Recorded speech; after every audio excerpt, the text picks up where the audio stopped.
I finally went out and bought the Yamaha AG06 MK2 audio mixer.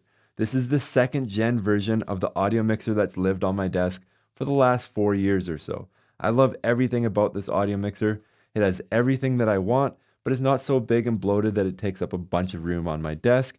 It's easy. Most of the stuff in here is set it and forget it. But when I do want to make a change on this audio mixer, it thinks the way I think. It's extremely fast and easy to use and has a ton of different options. In this video, I'm going to show you the 5 differences between these two and why I upgraded from the first gen of the Yamaha AG06 to the AG06 MK2.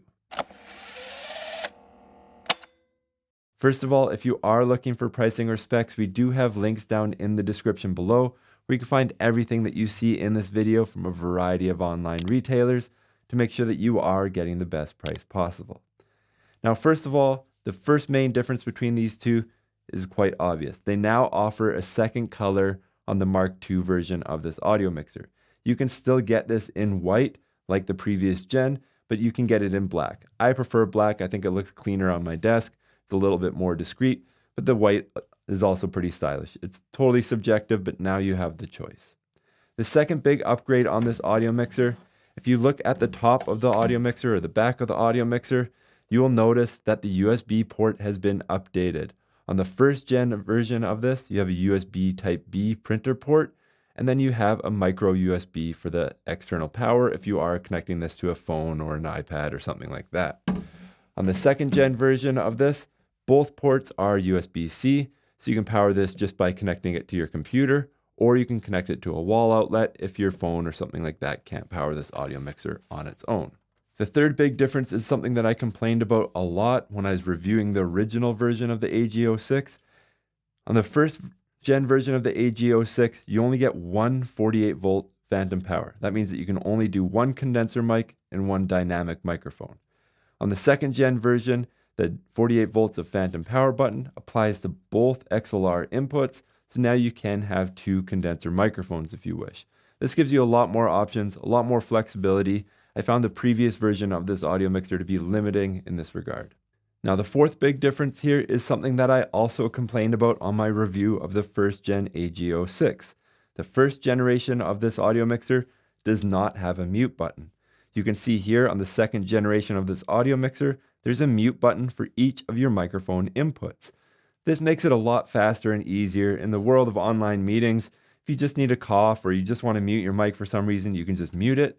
But then you don't have to remember where your level was set. When you're ready to talk again, you can just unmute the microphone and it's ready to go exactly like you had it before. It's a lot faster, it's a lot easier to use, and it's a huge upgrade. The one thing I find funny about this is one of the funny differences of Yamaha compared to every other audio mixer on the market. Every other audio mixer does use the mute vernacular. Typically, Yamaha always makes you turn the mixer on rather than mute it. It's just they always think about things the other way. So I find it's funny that they switched over to using a mute button instead of an on switch on a Yamaha audio mixer. Now, the fifth big difference here is actually another pretty big upgrade when we're comparing both of these, but it looks the same as it did before. So previously we had this aux input here that you could control on the audio mixer. So 3.5 millimeter jack or 1/8 inch, but it was only a TS. So you can only input a left and right stereo source into the audio mixer. Now the aux jack here is labeled exactly the same, but this jack is a 3.5 millimeter TRRS jack. So what this will do is you can send a stereo sound from your phone or connected device, but it will also send out a mic level signal from the audio mixer.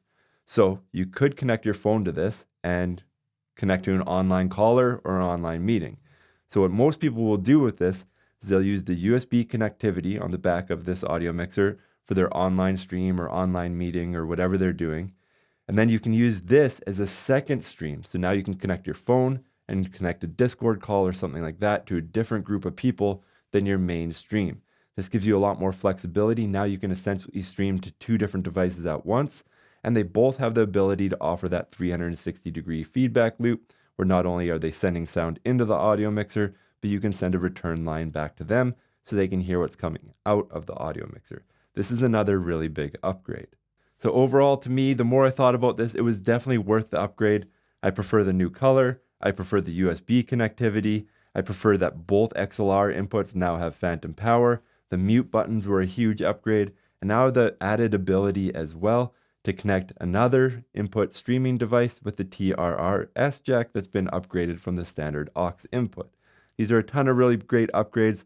I do think it's worth it. Obviously, I spent my own money on the upgrade, so I just wanted to make this video to explain why and what the differences are. If you have any questions about this, please leave a comment down below. And if you want to see more videos like this in the future, please like and subscribe. Thank you for watching.